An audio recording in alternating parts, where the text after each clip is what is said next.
बोलने वाली गुफा। शेर की कहानी। सुंदर वन में एक खूंखार शेर रहता था। वह वन के सभी जीवों के लिए मुसीबत था। जंगल के जानवर इससे इतना डरते थे कि उसके दहाड़ सुनते ही अपने अपने प्राण बचाने के लिए इधर उधर छिप जाते थे। कभी कभी तो उस शेर को इसी कारण से भूखा भी रहना पड़ता था। एक बार शेर को कई दिनों तक कोई शिकार हाथ न लगा। वह शिकार की खोज में इधर उधर मारा फिरता रहता। बहुत परिश्रम के बाद भी उसे शिकार के लिए कोई जानवर न दिखाई दिया। उसे ऐसा लगने लगा कि वह भूख से मर जाएगा। शेर शिकार की खोज में अपनी गुफा से बहुत दूर निकल आया। अचानक उसने देखा कि सामने एक बड़ी सी गुफा है जिसका द्वार खुला हुआ है। गुफा देखकर शेर के मन में विचार आया कि जरूर इस गुफा में कोई न कोई जानवर रहता होगा। इसके भीतर चलकर देखना चाहिए।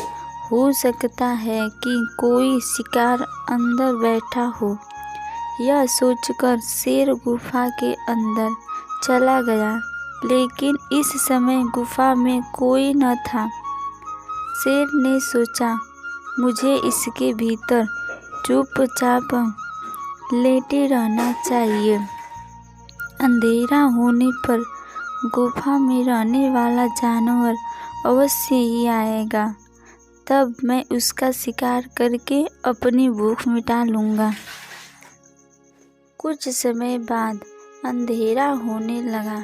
रात में सारा जंगल चांदनी में नहाया हुआ था।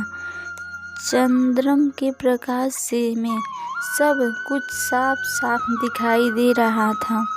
जिस गुफा में शेर घुसा था वह एक लोमड़ी की थी। लोमड़ी अन्य जानवरों की अपेक्षा तीव्र बुद्धि की मानी जाती है।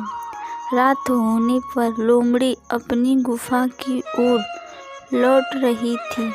वह शीतल चांदनी का आनंद लेते हुए धीरे धीरे चल रही थी। अचानक उसकी दृष्टि धरती पर बने कुछ हुए पद चिन्हों पर पड़ी। ध्यानपूर्वक देखकर उसने जान लिया कि यह पद चिन्ह किसी शेर के हैं। शेर के पद चिन्हों को देखते हुए लोमड़ी धीरे धीरे आगे बढ़ी। ऐसा करने में उसे समय अवश्य लगा, लेकिन उसने यह देख लिया कि शेर के पैरों के निशान उसकी गुफा के भीतर गए हैं। उसे आभास हो गया कि उसकी गुफा में शेर बैठा है, क्योंकि गुफा में शेर के पंजों के जाने के निशान थे, लेकिन बाहर निकलने के निशान कहीं भी नहीं थे। लोमड़ी ने ठंडे दिमाग से सोचा और शेर के पंजों के निशानों की पुनः बारीकी से छानबीन की, लेकिन शेर की गुफा से बाहर आने का निशान उसे न मिल सके।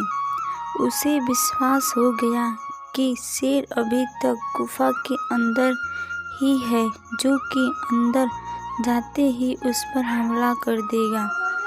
शेर अंदर है या नहीं, इसको पक्के और पर जानने के लिए लोमड़ी ने एक योजना बनाई।